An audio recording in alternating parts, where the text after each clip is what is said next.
Leamos juntos Malaquías 3:18. Entonces os volveréis y entenderéis la diferencia entre el justo y el malo, entre el que sirve a Dios y el que no le sirve. Si esto se traduce al inglés, lo expresa así: verás claramente la diferencia entre el que sirve a Dios y el que no le sirve.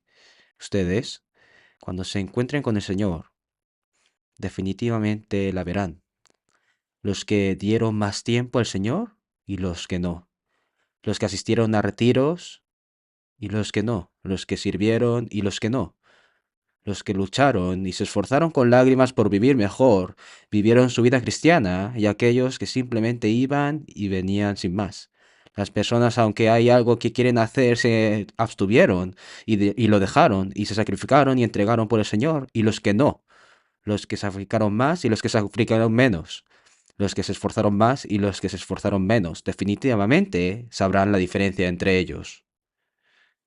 El día que nos encontremos con el Señor, nos daremos cuenta, diciendo: me alegro de haberme aguantado. Hice bien en abstenerme, hice bien en obedecer, hice bien en servir, hice bien en estar en ese lugar. Por otro lado, algunos dicen: oye, tenía que haber hecho más, ojalá haber servido, ojalá haber ido, ojalá haber estado en la reunión. Se arrepentirán de esa manera, ¿verdad?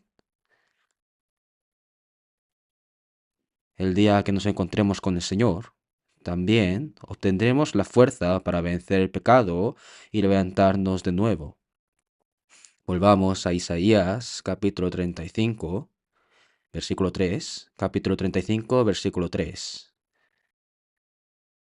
35, versículo 3. Leamos juntos. Fortaleced las manos cansadas, afirmad las rodillas endebles. Sí, el día que nos encontremos con el Señor, nuestras manos débiles recibirán fuerza y nuestras rodillas temblorosas ganarán fuerza para levantarnos nuevamente. Esta fuerza recibiremos ese día. Isaías capítulo 40, versículo 31. Pero los que esperan a Jehová tendrán nuevas fuerzas, levantarán alas como las águilas, correrán y no se cansarán, caminarán y no se fatigarán.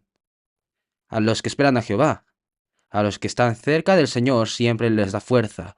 Pero ¿qué fuerza es esa? La fuerza de superar obstáculos, la fuerza de superar la pobreza, la fuerza de librarse de las preocupaciones, la fuerza de superar las desventajas, la fuerza de escapar de la depresión y la fuerza de librarse de las preocupaciones. Obtienes esa fuerza cuando te encuentras con el Señor. Por eso, ¿cuál es la razón por la que escuchamos nuevamente el seminario bíblico, el sermón dominical, el sermón del miércoles, el sermón en la escuela Gedeón y los testimonios en la reunión general? Porque en ese momento yo obtengo la fuerza, diciendo: eso es, lo estoy haciendo bien, sí, es normal que yo viva así. Vale, supongo que tendré que esperar un poco más, supongo que tendré que aguantar un poco más. Y obtenemos ese tipo de fuerza en estos lugares. Ustedes, el día que se encuentren con el Señor, verán una escena asombrosa y verán al Señor vengándose. Miremos Isaías capítulo 35, versículo 4. Decid a los de corazón apocado: esforzaos, no temáis, he aquí que vuestro Dios viene. Significa la primera y segunda venida, ¿no? Viene con retribución, con pago. Dios mismo vendrá. Se refiere a la entrada del Señor a nuestros corazones, a nuestra salvación y a la segunda venida del Señor a esta tierra al mismo tiempo. Y os salvará. Hermanos, el día que nos encontremos con el Señor vengará a nuestros enemigos. Eso significa que el Señor estaba observando todo. Eso significa que cuando fuimos perseguidos, escuchamos palabras que nos dañan, fuimos tratados mal, ignorados, menospreciados, el Señor lo vio, escuchó y supo todo. Así que ten paciencia porque yo te vengaré. Hermanos, nosotros no debemos vengarnos. Vengarse es el trabajo del Señor y yo tengo otro trabajo que hacer. Miremos en Romanos capítulo 12. Romanos capítulo 12, del versículo 19 al 21. Leamos juntos. No os venguéis vosotros mismos, amados míos, sino dejad lugar a la ira de Dios, porque escrito está, mía es la venganza, yo pagaré, dice el Señor. Así que si tu enemigo tuviere hambre, dale de comer. Si tuviere sed, dale de beber, pues haciendo esto, ascuas de fuego amontonarás sobre su cabeza. No seas vencido de lo malo, sino vence con el bien el mal. La venganza es obra del Señor, y nuestra tarea es dar a nuestros enemigos comida cuando tienen hambre, bebida cuando tienen sed y ropa cuando están desnudos. No es mi trabajo vengarme. No me corresponde luchar con mis enemigos. No me corresponde odiar a mis enemigos. No es mi trabajo mantenerme alejado de mis enemigos. Lo que tenemos que hacer es perdonar a nuestros enemigos, amar a nuestros enemigos, darles comida, bebida y ropa a nuestros enemigos. Esa es la manera de vencer el mal. Esa es la manera de vengarse. Hermanos, el día que nos encontremos con el Señor, Él resolverá nuestros agravios. Qué injusto es, qué molesto, qué enojado, cuánto tengo que soportar porque soy salvo, cómo no puedo decir nada porque soy salvo, cómo tengo que ser un tonto porque soy salvo, cómo soy usado porque soy salvo, cómo tengo que esperar porque soy salvo, qué molesto, qué triste y enfadado, ¿no? ¿Cuántas veces me he sentido de esta manera? Pero la buena noticia es que el Señor me lo recompensará el día que nos encontremos. Entonces con eso vale, ¿no? Entonces podemos esperar.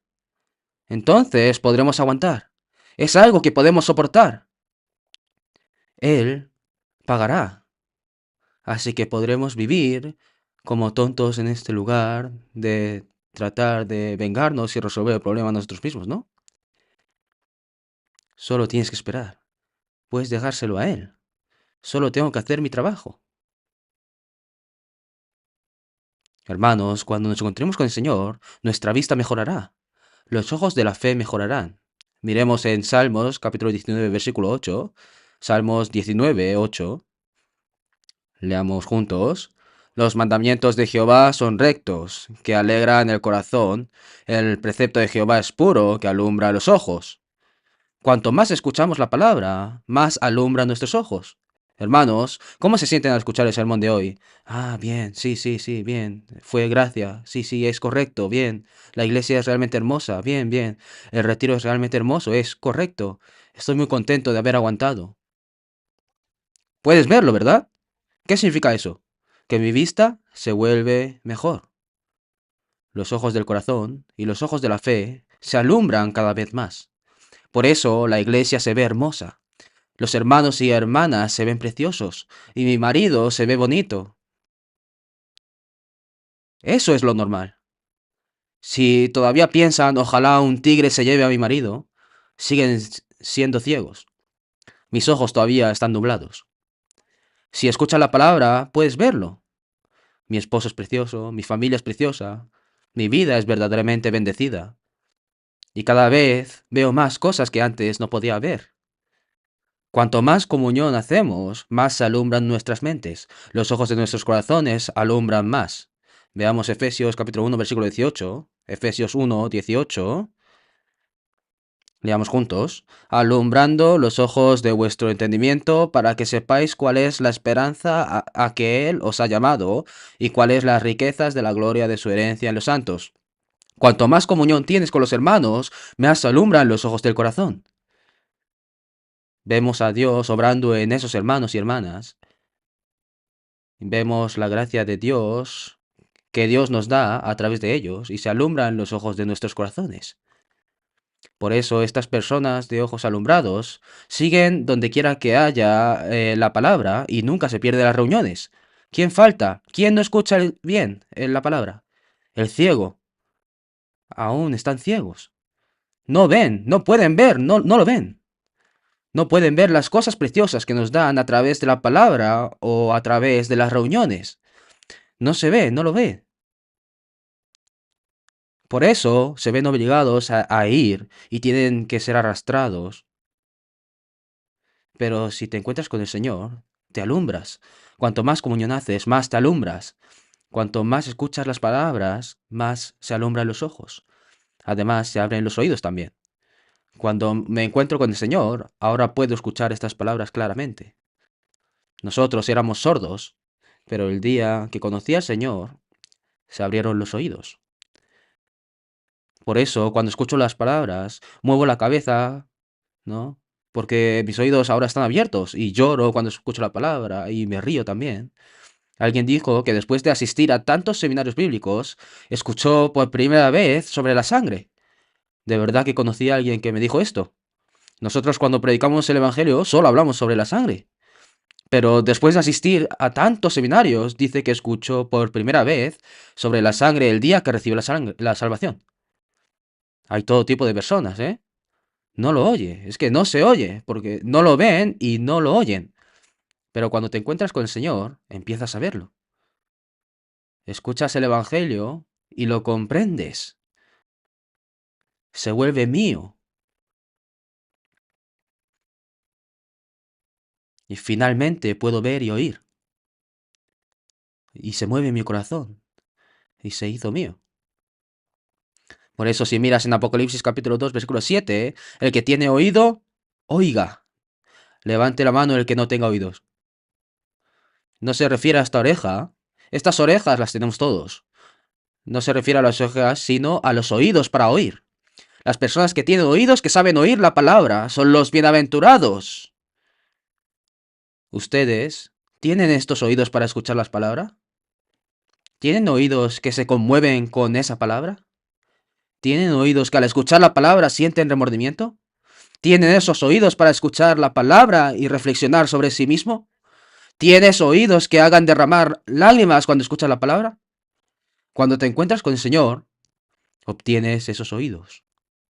En Job capítulo 2, versículo 11 dice, ciertamente el oído distingue las palabras y el paladar gusta las viandas. Cuando te encuentras con el Señor, ¿qué tipo de oído se forma? Asombrosamente, tiene oídos para discernir la palabra. No se debería predicar así, eso no es salvación. Puede distinguir eso. El hecho de que vayas a la iglesia no significa que las palabras sean iguales. Y ya podemos obtener esos oídos. En Juan capítulo 10, versículo 4 dice, las ovejas le siguen porque conocen su voz. Es asombroso, ¿no? El día que me encuentro con el Señor, ahora sé si es la voz de mi pastor o de un pastor asalariado. Saben si es una prédica según la Biblia o no. Cuando te encuentras con el Señor, la boca muda también se abre. Segundo de Corintios capítulo 4, versículo 13. Leamos juntos. Pero teniendo el mismo espíritu de fe, conforme a lo que está escrito, creí, por lo cual hablé. Nosotros también creemos, por lo cual también hablamos. Hay cosas que son imposibles para quien cree. Es imposible no decir lo que creo. Los psicólogos dicen que las personas que están convencidas en algo seguramente lo dicen. Si no hablan sobre esto es que esa persona no lo cree y está psicológicamente enferma. Estas son las palabras de un psicólogo. Tomemos un ejemplo. Digamos que sufrí de pie de atleta durante 20 años y mejoré después de aplicar esto. Dicen que después de aplicar esto se cura, ¿no? Estoy dando un ejemplo, que nadie diga por dentro, se cura después de aplicar esto otro, ¿eh? Por favor, atentos. Solo estoy dando un ejemplo, pero mi amigo también está sufriendo de pie de atleta, entonces, ¿se lo digo o no? Si sale un tema que yo sé bien, tengo muchas ganas de hablarlo, ¿no? Esa es la característica de la fe. Los que creen, hablan. Cuando conoces al Señor, automáticamente presumes de Él. Aquellos que han conocido al Señor automáticamente le exaltan. No hablar de Él significa que no crees en Él. Es imposible creer, pero no hablar. Creí, por lo cual hablé. No es que diga porque sepa mucho. No hablo esto porque sepa mucho sobre la Biblia. No conozco la Biblia, pero digo esto porque creo en Él. No tengo distinción, pero creo en Él. Por eso hablo. Hablar de algo no tiene nada que ver con la presencia o ausencia de conocimiento. Hablar del Señor no tiene nada que ver con la habilidad de hablar. Hablar del Señor Significa que mi boca estará abierta sin importar mi situación, tenga tiempo o no. Creí, por lo cual hablé. Cuando te encuentres con el Señor, tu boca se abrirá automáticamente. Porque no podemos dejar de decir lo que hemos visto y oído. Es lo que hice en Hechos, capítulo 4, versículo 20. ¿Sabes cuál es la evidencia de estar lleno del Espíritu Santo? Una persona llena del Espíritu Santo no habla lenguas. Las personas llenas del Espíritu Santo predican el Evangelio. Busquemos Hechos capítulo 4, versículo 31. Cuando hubieron orado, el lugar en que estaban congregados tembló, y todos fueron llenos del Espíritu Santo y hablaban con denuedo la palabra de Dios. ¿Cuál es la evidencia de estar lleno del Espíritu Santo? Predicar el Evangelio con valentía. Esa es la prueba de estar lleno del Espíritu Santo.